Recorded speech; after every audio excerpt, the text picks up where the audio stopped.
Hello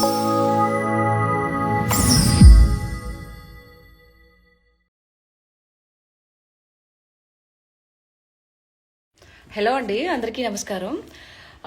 మొన్న శివాజీ గారు ఒక మూవీ ప్రెస్ మీట్లో చెప్పినట్టు ఒక విషయం గురించి నేను మాట్లాడాలనుకుంటున్నాను. చాలామంది అడిగారు, సీత గారు దీని గురించి మీరేం చెప్తారు, మీరేం స్పందిస్తారు అని.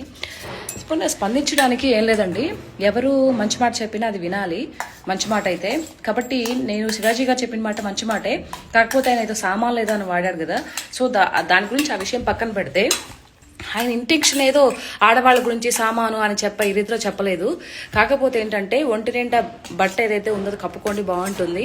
చీర కానీ, చూడీదార్ కానీ, ఆఫ్ శారీస్ కానీ, ఇవి బాగుంటాయి, అది మన ధర్మము అని చెప్పేసి ఇదిలో చెప్పాడు ఆయన. కొంతమంది దాని గురించి వక్రీకరిస్తూ వాళ్ళు చెప్తే వింటామా ఏంటి అనే ఒక నవ్వుతూ ఉన్నటువంటి చేసే ఈ మాటలు ఏవైతే ఉంటాయో అవి నిజంగా దారుణం అండి.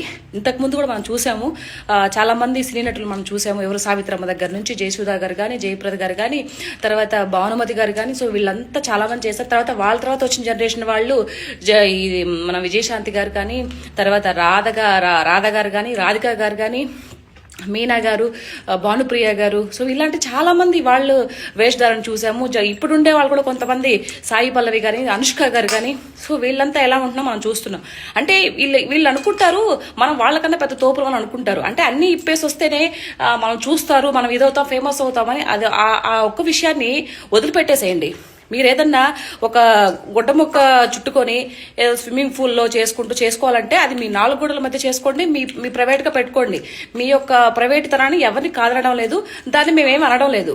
కానీ మీరు అలాంటి వీడియోస్ కూడా పబ్లిక్ డొమైన్లో పెట్టేసి, ఆ సోకాల్డ్ వాళ్ళు ఇలా మాట్లాడతారు, సోకాల్డ్ ఛానల్ వాళ్ళు ఇలా మాట్లాడితే ఇలా వేస్తారు మా గురించి అంటే, మీరు తప్పు చేసి బయట సొసైటీని ఎందుకు అంటున్నావు? నువ్వు కరెక్ట్గా ఉంటే సొసైటీ నీ గురించి ఏం మాట్లాడదు కదా. ఒకవేళ మాట్లాడినా నువ్వు పట్టించుకోవాల్సిన అవసరం లేదు కదా. సో ఈ విషయం గురించి ఒకటే చెప్తానండి, ఇప్పుడు వచ్చే జనరేషన్ వాళ్ళు కానీ ఎవరైనా సరే కొంచెం మన సాంప్రదాయానికి తగ్గట్టుగా మంచి బట్టలు వేసుకొని మంచిగా ఉంటే బాగుంటుందనే ఒక ఇదితో శివాజీ గారు చెప్పారు తప్పితే అదర్వైజ్ అక్కడ తప్పు పట్టాల్సిన ఇదేం లేదు. సో వచ్చే వాళ్ళు కూడా నీట్గా ఉండండి, మంచిగా ఉండండి, మన సంస్కృతి సాంప్రదాయాల బట్టలు కట్టుకోండి, అందంగా కనిపిస్తారు, ఎంతో ఇదిగా ఉంటుంది. చూసే వాళ్ళు కూడా మీ గురించి నేర్చుకుంటారు, నెక్స్ట్ జనరేషన్ వాళ్ళు కూడా. అది పక్కన పెట్టేసి అలా అన్నారు ఇలా అన్నారు ఇలాంటి మాటలు వద్దు. ఎవరైనా మంచి మాట చెప్తే విందాం. జై భారత్. Thank you.